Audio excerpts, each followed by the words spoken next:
오늘 그리스도인의 확신, 오늘은 사죄의 확신입니다. 네, 우리가 그리스도인의 확신 이 과정을 시작할 때 같이 처음 나누었던 말씀이, 우리는 절대적인 진리가 상대화되고 또 우리가 굳게 믿고 있었던 것이 흔들리는 시대를 살고 있다는 말씀을 나누었습니다. 그래서 우리의 믿음의 근거와 기초는 우리의 어떤 내적인 자기 확신 또는 자기 느낌, 또 자기 어떤 경험, 다른 사람이 들려주는 이야기, 이런 것들을 근거로 해서 우리의 믿음의 기초를 놓을 수가 없다고 했어요. 우리 믿음의 확신의 근거는 유일한 확신의 근거입니다. 근거의 유일한 확신의 근거는 바로 하나님의 말씀인 기록된 성경, 기록되어 있는 하나님 말씀인 성경을 통해서만 우리는 확신 있는 그리스도인의 신앙생활을 할 수 있다 하는 말씀을 나누었습니다. 기록된 성경은 변하지 않잖아요. 지난 수천 년 동안 변함없이 믿는 자들에게 증거되고 전해져 온 말씀이므로 우리는 기록된 하나님의 말씀만 확신할 수 있는 거예요. 우리 자신의 느낌이나 감정이나 경험이나 이런 것으로 우리 믿음을 규정짓고 확신할 수가 없는 것이죠. 그래서 반드시 성경에 기초한 확신 있는 신앙생활 해야 하는 것입니다. 그래서 우리는 그동안 구원의 확신, 그리고 기도 응답의 확신, 그리고 지난주에는 승리의 확신, 그렇게 나누었고요. 오늘은 사죄의 확신 같이 나누려고 합니다. 자, 잊어먹기 전에 빨리 암송해야 되는데 목사님 자꾸 앞에 서론 길게 하시네. 자, 사죄의 확신 한번 하도록 하겠습니다. 사죄의 확신, 시작. 사죄의 확신, 요한일서 1장 9절 말씀. 만일 우리가 우리 죄를 자백하면 그는 미쁘시고 의로우사 우리 죄를 사하시며 우리를 모든 불의에서 깨끗하게 하실 것이요. 요한일서 1장 9절 말씀. 아멘. 한 번 더 하겠습니다. 사죄의 확신, 요한일서 1장 9절 말씀. 만일 우리가 우리 죄를 자백하면 그는 미쁘시고 의로우사 우리 죄를 사하시며 우리를 모든 불의에서 깨끗하게 하실 것이요.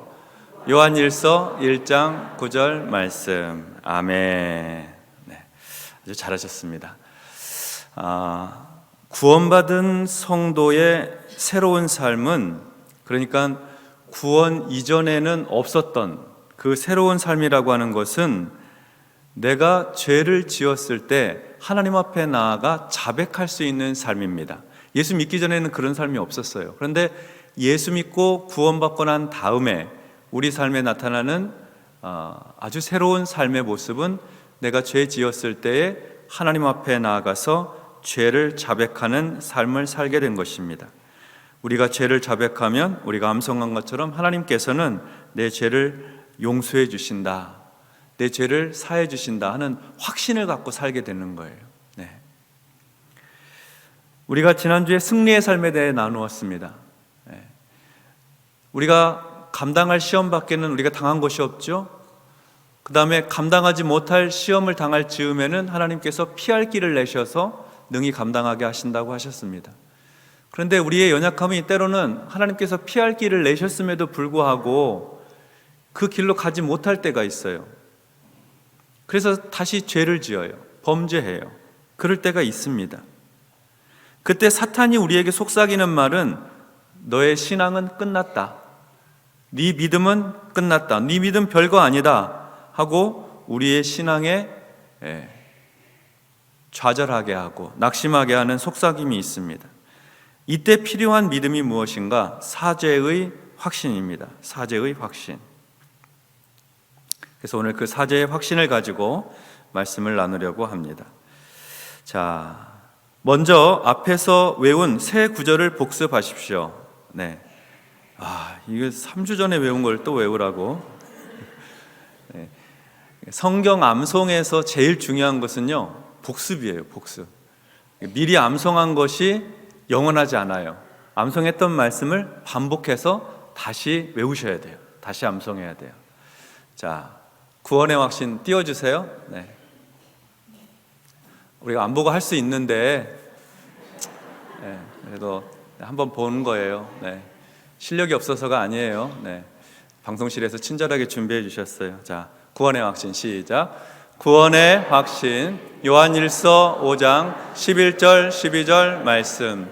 또 증거는 이것이니 하나님이 우리에게 영생을 주신 것과 이 생명이 그의 아들 안에 있는 그것이니라.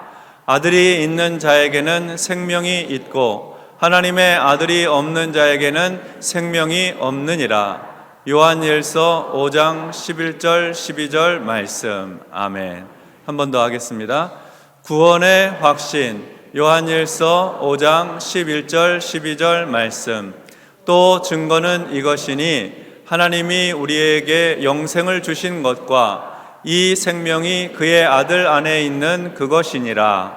아들이 있는 자에게는 생명이 있고 하나님의 아들이 없는 자에게는 생명이 없느니라. 요한일서 5장 11절 12절 말씀. 아멘. 자막 내려주시고요. 자, 구원의 확신 시작. 구원의 확신 요한일서 5장 11절 12절 말씀. 또 증거는 이것이니 하나님이 우리에게 영생을 주신 것과 이 생명이 그의 아들 안에 있는 그것이니라. 아들이 있는 자에게는 생명이 있고 하나님의 아들이 없는 자에게는 생명이 없느니라. 요한일서 5장 11절 12절 말씀. 아멘. 네. 자, 그 다음 기도응답의 확신 시작. 기도응답의 확신 요한복음 16장 24절 말씀. 지금까지는 너희가 내 이름으로 아무것도 구하지 아니하였으나 구하라 그리하면 받으리니 너희 기쁨이 충만하리라. 요한복음 16장 24절 말씀. 아멘. 한 번 더 하겠습니다. 기도응답의 확신 요한복음 16장 24절 말씀. 지금까지는 너희가 내 이름으로 아무것도 구하지 아니하였으나 구하라 너희 기쁨이 충만하리라.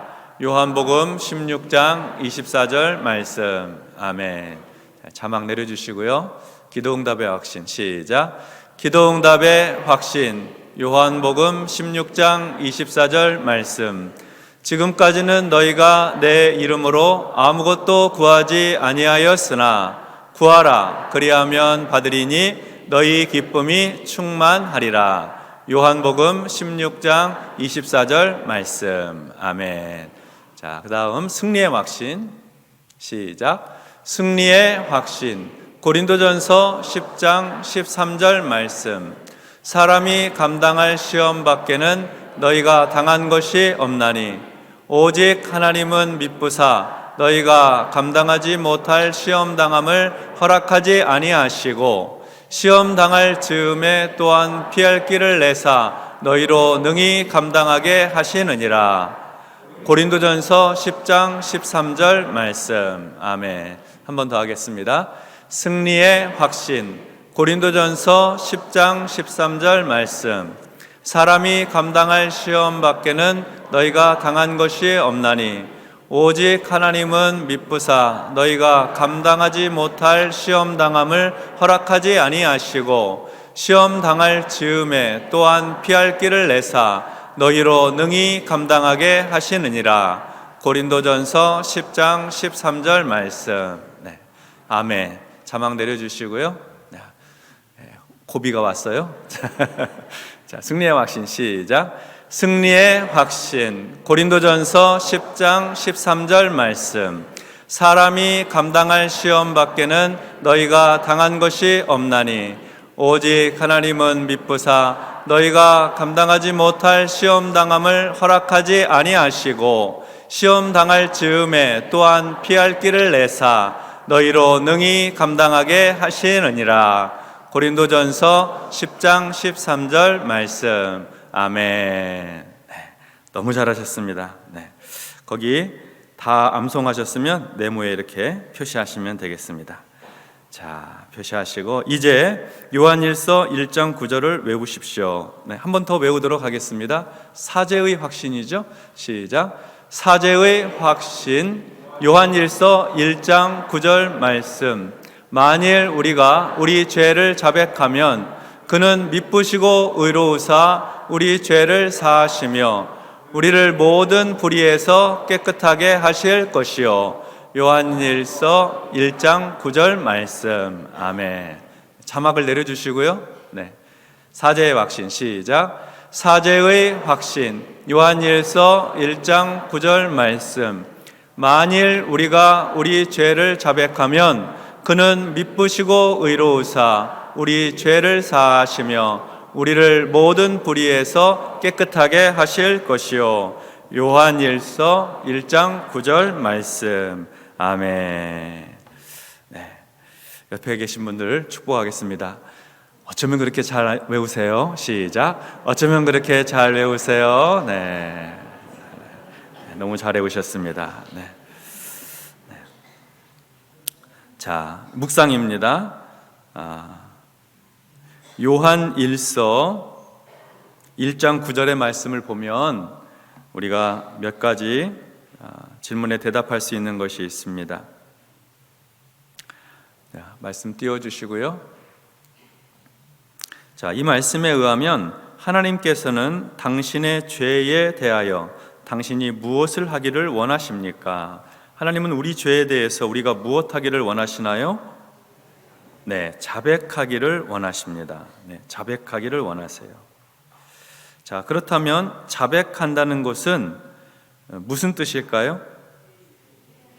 죄를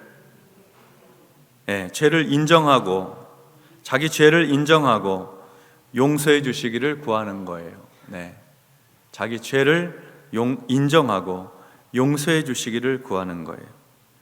죄 지은 사람이 자기 죄에 대해서 이것이 죄다 하고 그 죄를 인정하고 용서해 주기를 요청드리는 거죠. 여러분 성경 가져오셨죠? 시편 62편 한번 찾아보겠습니다. 시편 62편 8절 말씀이에요. 구약성경 846쪽쯤에 있습니다. 시편 62편 8절 말씀. 자, 같이 읽겠습니다. 시작. 백성들아 시시로 그를 의지하고 그의 앞에 마음을 토하라. 하나님은 우리의 피난처시로다. 아멘. 한 번 더 읽어보겠어요. 백성들아 시시로 그를 의지하고 그의 앞에 마음을 토하라. 하나님은 우리의 피난처시로다. 아멘. 이 말씀에서 마음을 토하라, 마음을 토하라 하는 이 말씀이 있는데 그것이 바로 자백하는 거예요. 하나님 앞에 우리 안에 있는 죄를 토해내는 거예요. 술 취한 사람 있죠. 술 많이 취한 사람. 전봇대하고 막 씨름하는 사람 있잖아요. 그리고 부패하고 상한 음식을 먹은 사람이 있잖아요. 그런 사람들은 못 먹을 것 먹은 사람들이거든요. 다 토해내게 되죠. 네. 다 토해내는 거예요. 그게 자백이에요. 우리가 죄를 지을 수 있긴 하지만 구원받은 영혼은 그 죄를 속으로 받아들이지를 못해요. 죄책감으로 괴로워요. 그래서 죄에 대해서 다 토해내는 거예요. 낱낱이 토해내는 거예요. 마음을 다 토해내는 거예요. 그게 죄를 자백하는 거예요. 시원하죠. 평안하죠. 그렇게 할 때 삶의 변화가 일어나고 건강하게 되는 거예요. 신앙생활하면서 죄를 자백하는 그런 경험들을 통해서 우리 신앙이 건강하고 변화가 일어나게 되는 것입니다. 그리스도인의 변화에는요, 크게 두 가지 변화가 있어요. 하나는 위치적인 변화입니다. 위치적인 변화는 존재의 변화라고도 하고 신분의 변화라고도 해요. 우리가 예수를 믿게 됐을 때, 우리가 예수를 믿을 때 우리 존재가 죄인에서 의인으로 변화되고, 사실 우리가 의롭게 행동해서가 아니라 주님께서 우리를 의롭다고 인정해 주셔서 칭의라고 하죠. 신학적인 용어로는 칭의라고 하는데, 죄인이 의인이 되는 거, 이게 위치적인 변화예요. 마귀의 자식이 하나님의 자녀가 되는 거, 이게 위치적인 변화예요. 신분의 변화, 존재의 변화라고 하는 거예요. 그걸 가르쳐서 우리는 구원받았다고 합니다. 우리가 구원받을 때, 다시 말해 위치적인 변화가 일어날 때 우리는 하나님 앞에 회개하는 역사가 일어나요. 이 회개는 자기 존재 자체가 죄의 본질상 진노의 자녀이고 죄 덩어리인 것, 자기가 스스로 어찌할 수 없는, 구원할 수 없는, 자기 스스로는 자기를 구원할 수 없는, 어찌할 수 없는 죄인이라고 하는 것을 탄식하고 자기 존재 전체를 하나님 앞에 내어놓고 회개하는 것, 그게 구원받을 때 일어나는 회개입니다. 위치적 변화죠. 그런데 그리스도인의 변화 중에 또 한 변화가 있는데, 그것은 상태적 변화라는 게 있어요. 상태적 변화. 자신의 실제 상태가 변화되는 거예요. 생활의 변화라고도 하고 인격과 삶의 변화라고도 합니다. 상태적인 변화를 위해서 우리 삶에서는 필수적인 과정이 있는데, 그것이 바로 자백하는 거예요. 우리가 반복적으로 범하는 죄에 대해서, 해결하지 못한 실제 죄에 대해서 계속 자백하는 거예요. 죄를 뉘우치고 버리는 과정들을 계속해 나가는 거예요. 똑같이 뉘우치는 건데, 구원받을 때 이루어지는 회개는 일생에 한 번 있는 거예요. 죽음의 길로 가다가 회개하고 돌이켜서 생명의 길, 십자가의 길, 예수 그리스도께로 가는 회개의 역사가 일어나죠. 그래서 구원받은 거예요. 근데 구원받은 사람이 한 번에 구원받고 거룩해지지가 않아요. 옛날 습관 그대로 남아있어요. 옛날 성질 그대로 남아있고 옛날 버릇이 그대로 남아있어요. 그런데 그것이 잘못됐다는 것을 알게 돼요. 성령께서 알게 해주시고 말씀을 듣다 알게 돼요. 그래서 탄식해요. 뉘우치고 구원받은 백성으로서 내가 합당하지 못하게 살고 있구나 하는 것 때문에 죄를 뉘우치고 자백하는 거예요. 그 자백의 과정들은 매일 일어나요. 매일 일어나요. 하나님 앞에 내 죄를 자백하고 토해내고, 그래서 삶의 변화로 실제적인 변화가 일어나는 거죠.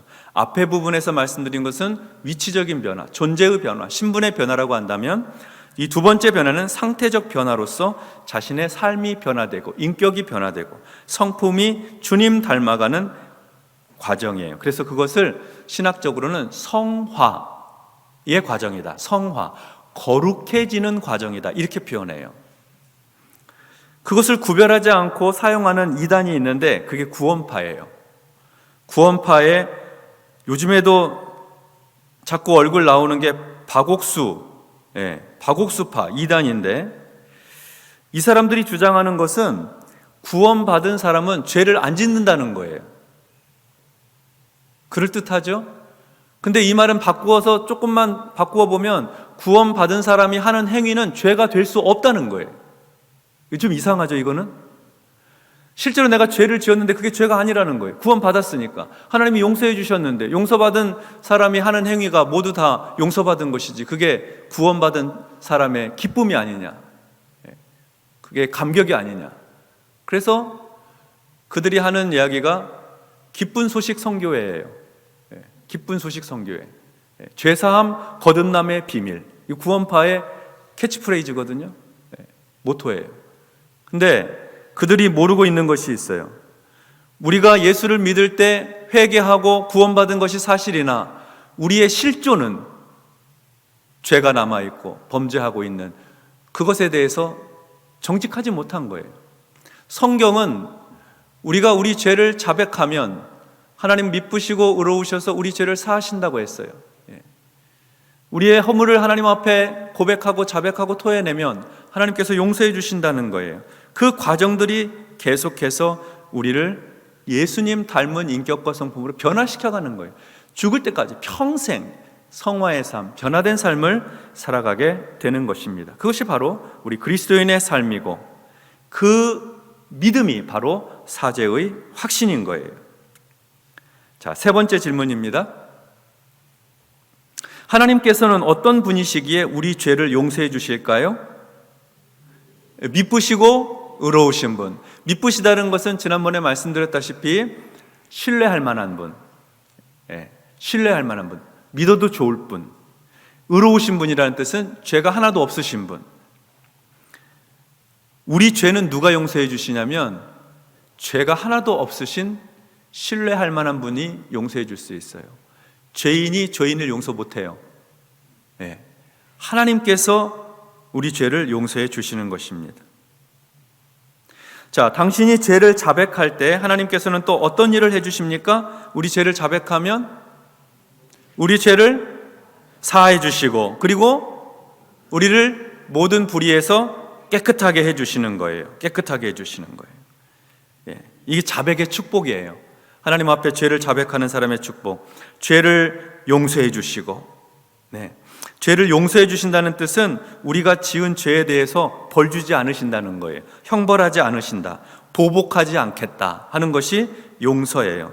사람의 생각도 그럴 때 있죠. 용서해 줄 때 있어요. 마음으로 저 사람 용서해 줘야지, 보복하지 말아야지, 벌 주지 말아야지, 그럴 때 있어요. 근데 하나님은 우리 죄를 용서해 주실 때 지은 죄에 대해서만 형벌하지 않는 것이 아니고 두 번째, 용납도 해주세요.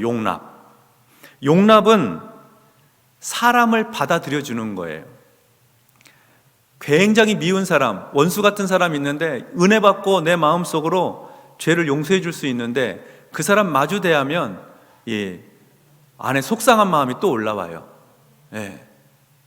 그래서 집에서 섭섭한 사람끼리 살고 있으면 그것처럼 고통스러운 일이 없어요. 볼수록 어때요? 마음속에 저 왼수, 그런 마음이 있으니까 고통스럽죠. 사람이 그래요. 용납이 잘 안 돼요. 용서는 가끔이 되는데 용납이 잘 안 돼요. 근데 하나님께서는 우리의 죄를 용서해 주시고 그리고 우리를 용납해 주세요. 이게 중요한 이유가 있어요. 용납이 되어야지 다시 교제가 시작이 돼요. 용납이 되어야지 다시 교제가 시작이 돼요. 죄는 하나님과 우리 사이를 원수 맺게 하고 하나님으로부터 멀어지게 하는데 하나님께서 만약에 죄만 용서해 주시고 우리를 용납하지 않으시면 우리가 하나님 앞에 나아가서 하나님과 다시 친밀한 교제를 할 수가 없는 거예요.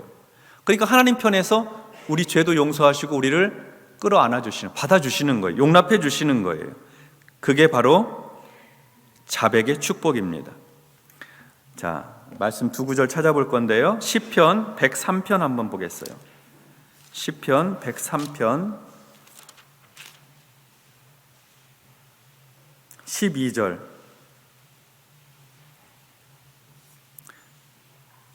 구약성경 877조 시편 103편 12절이에요. 자, 같이 읽겠어요.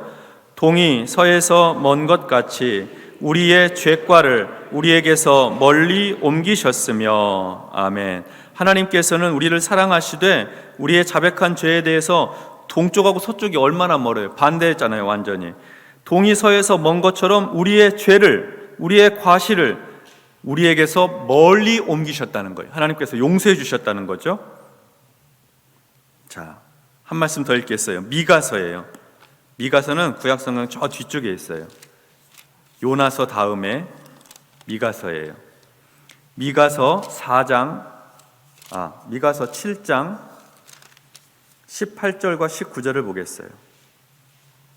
구약 1297쪽입니다.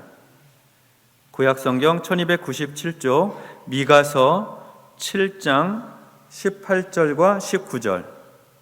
자, 같이 읽겠어요. 주와 같은 신이 어디 있으리이까? 주께서는 죄악과 그 기업의 남은 자의 허물을 사유하시며 인애를 기뻐하심으로 진노를 오래 품지 아니하시나이다. 다시 우리를 불쌍히 여기셔서 우리의 죄악을 발로 밟으시고 우리의 모든 죄를 깊은 바다에 던지시리이다. 아멘. 하나님께서는 죄악과 그리고 허물을 용서해 주신다는 거예요. 진노를 오래 품지 아니하시고, 그 19절 시작할 때 우리를 불쌍히 여기셔서 우리를 용납해 주신다는 거예요. 그래서 우리의 죄를 발로 밟으시고 우리의 모든 죄를 깊은 바다에 던지신다 하는 거예요. 이것이 우리가 우리의 죄를 자백할 때 일어나는 역사예요. 우리가 우리의 죄를 자백할 때 하나님께서 우리 죄를 다루는 태도세요. 이렇게 하나님께서 우리를 용서해 주시고 모든 불의에서 깨끗하게 해주시는 거예요. 자백하는 사람에게. 하나님의 약속이에요. 그러니까 내가 내 죄를 자백하고 하나님께 아뢰면 하나님께서는 내가 자백한 죄에 대해서는 동이 서에서 먼 것처럼 죄를 바다에 놓고 깊은 바다에 놓고 찾아보지 않는 것처럼 잊으신다는 거예요. 용서해 주신다는 거예요. 우리를 용납해 주신다는 것입니다. 이것이 바로 사죄의 확신입니다. 그렇게 하여서 다시금 우리가 하나님 앞에 나아가도록, 하나님께 나아가 교제할 수 있도록 해 주신다는 겁니다. 자, 다음 페이지로 가겠습니다.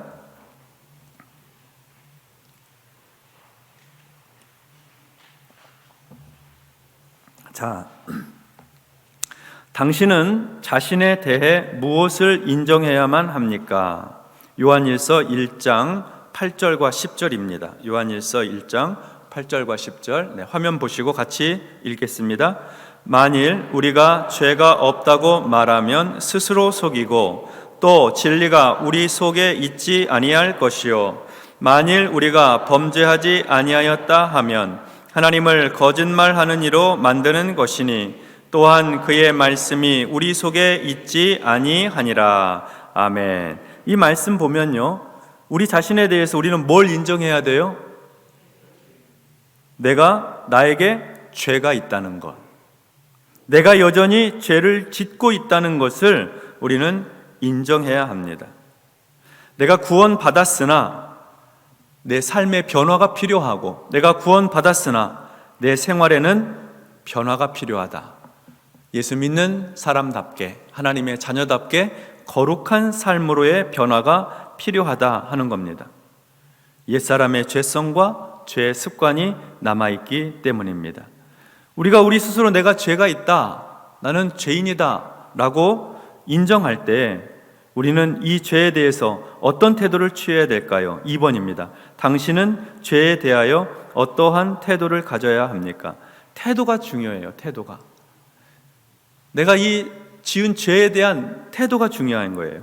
시편 139편 23절 24절을 먼저 보겠어요. 139편 23절과 24절 같이 읽겠습니다. 하나님이여 나를 살피사 내 마음을 아시며 나를 시험하사 내 뜻을 아옵소서. 내게 무슨 악한 행위가 있나 보시고 나를 영원한 길로 인도하소서. 아멘. 어떤 태도를 가져야 해요? 죄에 대해서 나를 살피고 마음을 살피는 태도. 내게 무슨 악한 행위가 있나? 내 안에 무슨 죄가 있나? 마음을 검사하고 살피는 태도가 있어야 됩니다. 내 안에 있는 죄를 살펴보는 거예요. 숨어 있는 죄가 있나? 어떤 죄는 내가 명백하게 아는 죄도 있지만 어떤 죄는 내가 나를 속이고 내가 나 자신에 대해서 교묘하게 핑계를 대거나 합리화시키거나 그런 죄들이 있어요. 은폐하거나 변명하거나. 이거는 누구누구 때문에 생긴 일이야. 이거 어쩔 수 없었어 이거는. 그러니까 내 잘못이 아니야 라고 하는 변명하고 핑계대고 은폐하려고 하는 내 마음에 죄를 숨기려고 하는 마음이 있는지를 내가 들여다 봐야 된다는 거예요. 그게 죄에 대한 태도예요. 우리 인간의 본성이 얼마나 사악한지 할 수만 있으면은 책임을 전가하고 돌리려고 하잖아요. 아담아 네가 왜 선악과를 따먹었느냐? 하나님이 나에게 주신 저 여자가 먹으라고 해서 먹었습니다. 얼마나 비겁한 사나이입니까?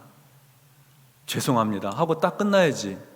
그거를 자기 아내한테 핑계를 대고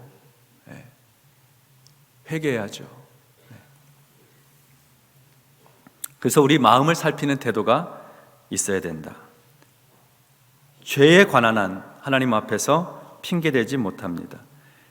그런 마음을 살피는 태도가 성화의 과정으로 이어져요. 거룩한 삶을 살게 돼요. 자, 이어서 시편 38편 18절의 말씀도 보겠습니다. 시편 38편 18절. 화면에 있습니다. 같이 읽겠습니다. 시작. 내 죄악을 아뢰고 내 죄를 슬퍼함이니이다. 아멘. 죄에 대해 어떤 태도를 가지고 있습니까? 시편 기자는 죄악을 말하고, 이거 자백하는 거예요. 그리고 죄에 대해서 슬퍼하는 태도. 죄를 지은 거에 대해서 슬퍼하는 거예요. 탄식하는 거예요. 죄 안 지을 수도 있었는데, 내가 죄의 자리를 하나님께서 피하라고 내주신 길로 피할 수 있었는데, 범죄하지 않을 수 있었는데 죄를 지었구나 하고 탄식하고 슬퍼하는 거예요. 그래서 그 죄에 대해서 자백하고 고백하는 것이죠. 죄를 자백하고 탄식하며 고백하는 사람은 다음에 같은 죄를 반복하지 않을 가능성이 많아요. 그 반대도 성립이 돼요. 죄를 감추고 은폐하고 그냥 넘어간 사람은 나중에 같은 죄를 반복할 가능성이 높아요. 그러니까 죄인 줄 알면 하나님 앞에 자백하고 용서를 구하고 가슴을 치면서 탄식하고 그래야 되는 것입니다. 그게 죄를 대하는 우리의 태도가 되어야 되는 거죠. 삶이 거룩하게 바뀌고 주님을 닮은 인격과 성품으로 변화되기를 원한다면 죄에 대해서 우리는 이런 자세를 가져야 하는 것입니다.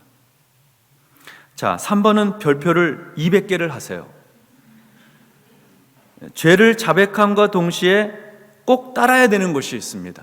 죄를 자백함과 동시에 따라야 하는 것, 잠언 28장 13절의 말씀이에요. 말씀 띄워주세요. 자, 같이 한번 읽어보겠습니다. 자기의 죄를 숨기는 자는 형통하지 못하나 죄를 자복하고 버리는 자는 불쌍히 여김을 받으리라. 아멘. 한 번 더 읽어보겠어요. 자기의 죄를 숨기는 자는 형통하지 못하나 죄를 자복하고 버리는 자는 불쌍히 여김을 받으리라. 아멘. 죄를 자백함과 동시에 뒤따라야 될 행동이 무엇입니까? 죄를 버려야 돼요. 죄를 버려야 돼요. 하나님 앞에 자백한 죄를 쓰레기통에 버려야 돼요. 죄는 쓰레기거든요. 그 쓰레기를 안고 살 이유가 없어요. 자백한 죄는 버려야 되는 겁니다. 이게 중요합니다. 죄에서 떠나는 삶, 죄를 토해내고 버리는 삶을 살아야 돼요. 죄를 토해내고 버려야 돼요. 토한 것을 다시 먹는 사람 없잖아요. 토한 것을 다시 삼킬 사람이 있습니까? 없죠. 그래서 우리는 자백한 죄를 자복하고 자복한 죄를 버리면 하나님께서 불쌍히 여겨주시는 거예요. 긍휼히 여겨주시는 거예요. 그래서 우리는 확신 있게 선포해야 되는 것입니다. 자백한 죄는 다시 안 지을 수 있다. 내가 하나님 앞에 토하고 하나님 앞에 자백하고 하나님의 용서를 구한 죄는 나는 다시 안 지을 수 있다. 그 죄는 다시 안 지을 수 있다고 확신 있게 선포해야 되는 거예요. 물론 어떤 죄는 횟수가 줄어드는 거예요. 10번 지었던 죄를 7번만 짓게 돼요. 죄를 안 짓게 되는, 죄를 버리게 되는 거예요. 줄어드는 거예요. 변화예요. 또 놀랍게도 어떤 죄는 영원토록 다시 안 짓는 죄도 있어요. 다시 안 짓는 죄. 자백한 죄에 대해서 하나님의 용서를 받고, 어떤 죄는 횟수가 줄어들고 어떤 죄는 딱 끊을 수도 있는 것입니다. 그 모두가 다 성화의 과정, 거룩해지는 과정입니다. 거기에다 하나 적어 놓으세요. 입에 붙은 자백은 안 된다. 입에 붙은 자백은 안 돼요. 우리 기도의 레파토리로 전혀 탄식하지 않고, 전혀 가슴을 치지 않고, 전혀 회개하거나 뉘우침이 없이 그냥 하는 자백이 있어요. 레파토리에 따라서 감사를 드리고 그 다음 회개를 해야 되니까 내 죄를 용서해 주옵소서. 그렇게 하면 안 돼요. 하나님은 속지 않으세요. 내가 진심으로 자복하고 있는지, 자백하고 있는지, 형식적으로 하고 있는지 하나님 알고 계세요. 다윗을 보세요. 다윗이 극악무도한 죄를 지었잖아요. 충성스러운 장군 우리아의 아내 바세바를 범했어요. 간음했어요. 그리고 그 죄를 은폐하기 위해서 우리아를 전쟁터 맨 앞에 보내서 죽게 만들어서 살인을 교사했어요. 그 죄에 대해서 눈물로 침상을 적시며 탄식하고 죄를 뉘우치고 회개해요. 하나님 앞에 두려운 마음으로, 떨리는 마음으로. 그 일 이후에 다윗이 같은 죄를 지었다는 기록이 성경에 없어요. 탄식하며 버린 죄는 다시 안 지을 수 있는 거예요. 네. 확신 있게 선포하고 우리는 자백한 죄를 버려야 하는 것입니다. 예. 여러분 집에서 분리수거 하시죠? 예. 죄는 재활용이 될까요? 안 될까요? 안 됩니다. 무조건 쓰레기, 폐기용, 예, 쓰레기로 버리셔야 됩니다. 자, 4번 보겠어요? 시편 86편 5절에는 하나님이 어떤 분으로 묘사되어 있습니까? 시편 86편 5절을 보겠습니다.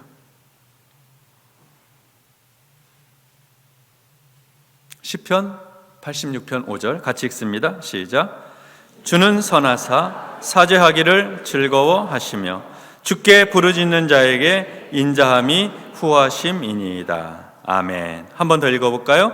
주는 선하사 사죄하기를 즐거워하시며 주께 부르짖는 자에게 인자함이 후하심이니이다. 아멘. 하나님 어떤 분이시라고 했어요? 첫 번째로 선하신 분. 네, 선하신 분.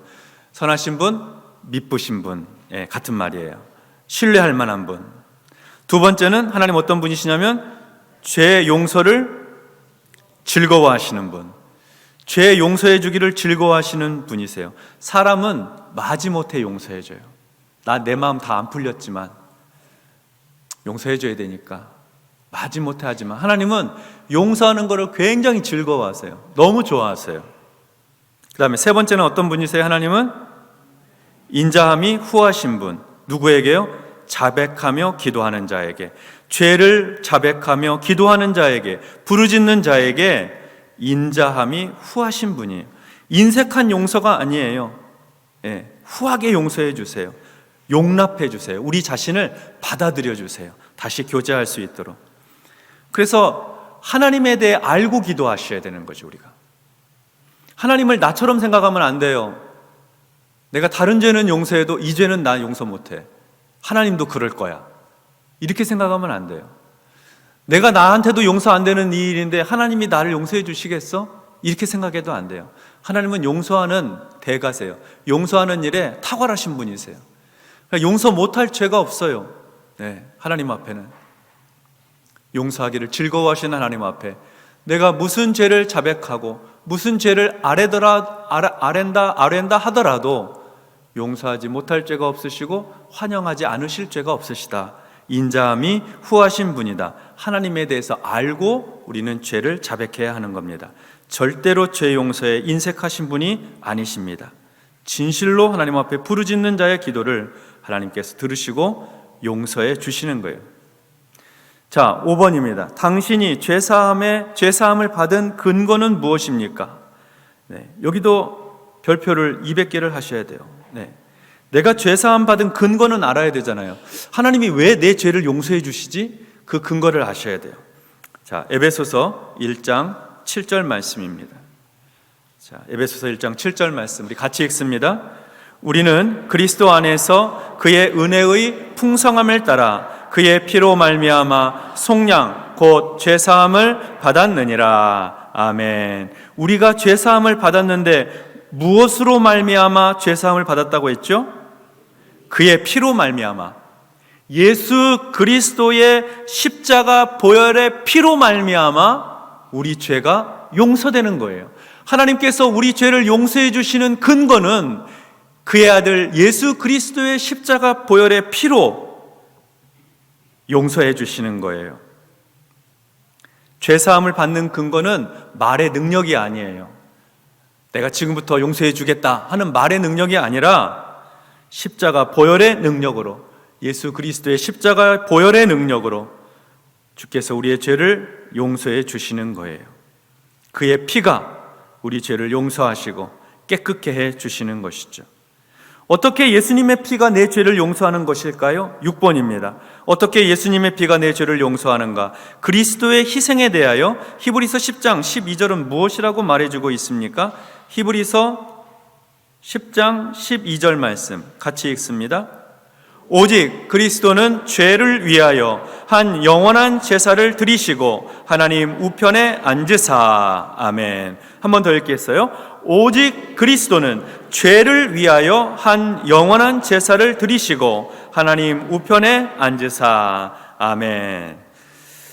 예수님의 십자가 보혈은 죄를 위하여서, 내 죄를 위하여서 영원한 피의 제사를 드린 것이 되었어요. 십자가는 무엇인가? 죄를 위해 예수님이 드린 영원한 제사예요. 하나님께 드려진 영원한 제사. 영원한 제사이기 때문에 그 효력이 영원해요. 십자가 보혈의 피가 우리 죄를 용서한다고 했을 때 그 용서함의 효력이 영원하다는 거예요. 구약의 제사는 피의 제사이긴 하였으나 제한적이었어요.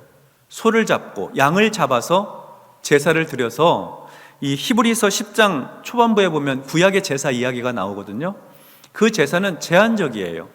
그래서 반복적으로 제사를 드려야 돼요. 그런데 예수님의 십자가 자기 보혈의 피로 드린 제사는 영원한 제사, 단 한 번의 영원한 제사를 하나님 앞에 드리신 거예요. 다시 드릴 필요가 없어요. 그리고 그 보혈의 능력은 영원해요. 영원한 제사로서 영원한 효력이 있는 그리스도의 보혈의 능력이죠. 그것이 우리의 믿음이고 성경이 증언해주고 있는 보혈의 능력입니다. 자, 7번 보겠어요. 다음 페이지. 자, 7번은 문제 자체가 중요해요. 당신이 이미 자백한 죄에 대하여 계속 죄의식을 느끼는 것은 어리석은 일입니다. 예, 그렇다는 거예요. 어리석다는 거예요. 왜 그렇습니까? 히브리서 10장 17절의 말씀이에요. 10장 17절 같이 읽습니다. 또 그들의 죄와 그들의 불법을 내가 다시 기억하지 아니하리라 하셨으니. 아멘. 그들의 죄와 그들의 불법을 하나님께서 어떻게 하시겠다고 그랬어요? 다시 기억하지 아니하리라. 하나님은 우리의 죄와 우리의 불법, 회개하고 자백하고 용서받은 우리의 죄와 불법에 대해서 다시 기억하지 않으신다고 하셨어요. 그런데 우리는 기억력이 너무 좋아요. 우리는 다 기억하고 있어요. 그 죄의식, 죄책감에 시달리고 있는 거예요. 왜 그렇습니까? 하나님의 약속을 믿지 못하기 때문에 그래요. 하나님은 다시 기억하지 않으신다고 그랬어요. 그럼 나도 기억하지 말아야 돼요. 자유해야 돼요.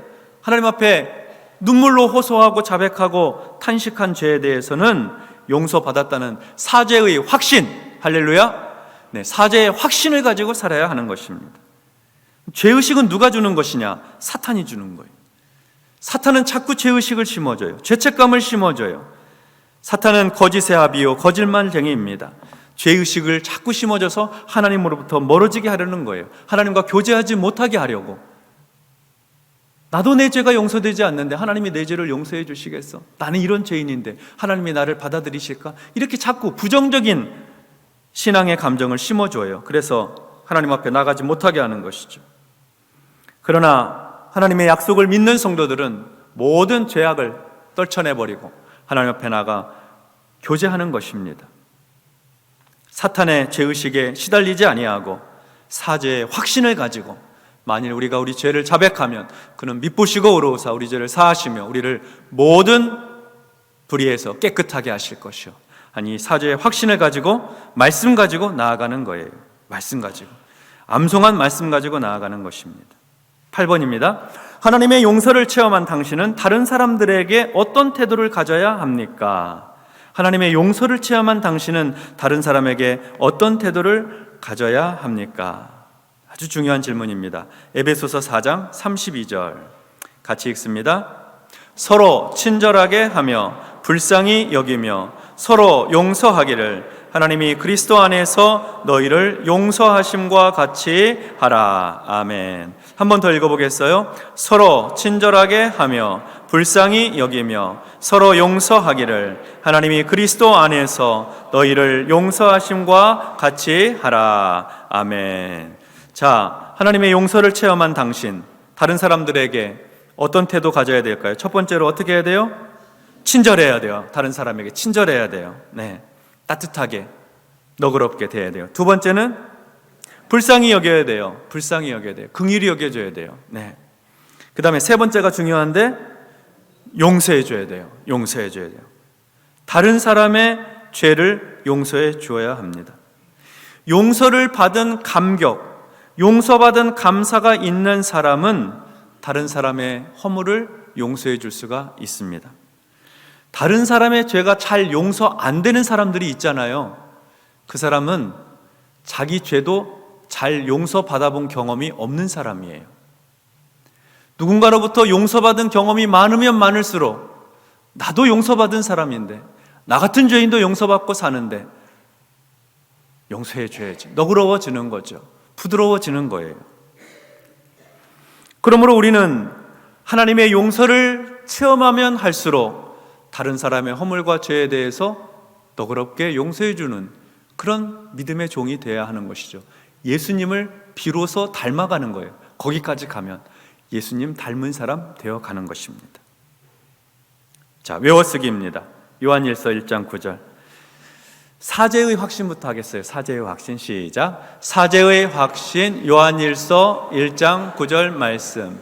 만일 우리가 우리 죄를 자백하면 그는 미쁘시고 의로우사 우리 죄를 사하시며 우리를 모든 불의에서 깨끗하게 하실 것이요. 요한일서 1장 9절 말씀. 아멘. 자, 적용입니다. 요한일서 1장 9절의 말씀 적용입니다. 당신이 아직 자백하지 않은 죄가 있습니까? 만일 있다면 적어보십시오. 자백하지 않은 죄가 있다면 이거는 시간을 내어서 하나님 앞에 우리 자신을 세워봐야 돼요. 오늘 예배 끝나고 기도하는 시간에 우리 자신을 세워봐야 돼요. 기억하십시오. 하나님은 완전하고 완벽한 사람을 창조하신 게 아니에요. 하나님과 교제할 사람을 창조하셨어요. 다시 말씀드려요. 하나님은 완벽한 사람을 창조한 게 아니라 하나님과 교제할 사람을 창조하신 거예요. 우리가 하나님과 교제하는 삶을 살아가는 것이 중요한 것이지, 그래서 죄를 자백하고 다시 하나님과 교제할 수 있도록 하는 것이 중요한 것이에요. 사죄의 확신을 가지고 하나님께 나아가 하나님께 다시 깊이 하나님의 은혜를 체험하고 교제하는 신앙생활을 해야 합니다. 무거운 죄의 족쇄를 발에 묶고 다닐 필요가 없잖아요. 죄의 족쇄를 묶고 걸어 다니는 게 얼마나 불편해요. 족쇄를 풀고 자유롭게 가볍게 걸어야 하는 것입니다. 그러므로 우리는 때를 따라 시를 따라 죄인 줄 알면 그 죄에 대해서 자백하고 버리고 그리고 주님과 교제하는 친밀한 삶으로 나아가야 하는 것입니다. 확신 가지고 내 죄는 용서받았다는 믿음 가지고 살아가는 거예요. 그렇게 할 때 변화된 삶, 거룩한 삶으로 나아갈 수가 있는 것입니다. 우리 성도들, 하나님께서 주신 이 사죄의 은총을 가지고 사죄의 확신을 가지고 죄로부터 멀어지고 죄를 버리고 날마다 거룩해가는 거룩한 성도의 삶, 성화의 과정으로 나아가는 우리 성도들 다 되시기를 주님의 이름으로 축원합니다. 아멘. 기도하기 전에 다음 주에 암송할 인도의 확신 띄워주세요. 인도의 확신. 네. 드디어 마지막 말씀을 암송하게 되었어요. 인도의 확신 읽겠습니다. 시작. 인도의 확신. 잠언 3장 5절 6절 말씀. 너는 마음을 다하여 여호와를 신뢰하고 내 명철을 의지하지 말라. 너는 범사의 그를 인정하라. 그리하면 내 길을 지도하시리라. 잠언 3장 5절 6절 말씀. 아멘. 이 말씀도 마찬가지로 인도의 확신, 잠언 3장 5절 6절 말씀하고 너는 마음을 다하여 여호와를 신뢰하고, 이 구절을 입이 닳도록 외우세요. 이 말씀, 이 부분이 시작이 되면 다음 말씀들은 외우면 뒤따라와요. 네. 너는 마음을 다하여 여호와를 신뢰하고, 너는 마음을 다하여 여호와를 신뢰하고. 인도의 확신, 잠언 3장 5절 6절 말씀. 너는 마음을 다하여 여호와를 신뢰하고. 그리고 입에 붙도록 암송하는 거예요. 마지막 암송입니다. 네. 이번 금년 말씀 사경회의 가장 중요한 목표 가운데 하나가 우리 5구절 암송하는 거였죠. 네. 마지막 암송하는 것까지 끝까지 잘 감당하셔서 뭔가 하나 우리 마음속에 든든하게 말씀의 무기들을 가지고 신앙생활 할 수 있게 되기 바랍니다. 자, 기도하겠습니다. 하나님 아버지, 우리가 우리 죄를 자백하기만 하면, 온 맘 다해 죄를 뉘우치고 하나님의 은혜를 구하기만 하면 하나님은 미쁘시고 의로우사 우리 죄를 사하시며 우리를 모든 불의에서 깨끗하게 하시고 다시 하나님과 친밀한 교제할 수 있도록 인도하신다고 말씀하셨사오니, 이 말씀을 근거로 하여 사죄의 확신을 가지고 변화된 삶으로 나아가게 하여 주옵소서. 예수님의 이름으로 기도하옵나이다. 아멘.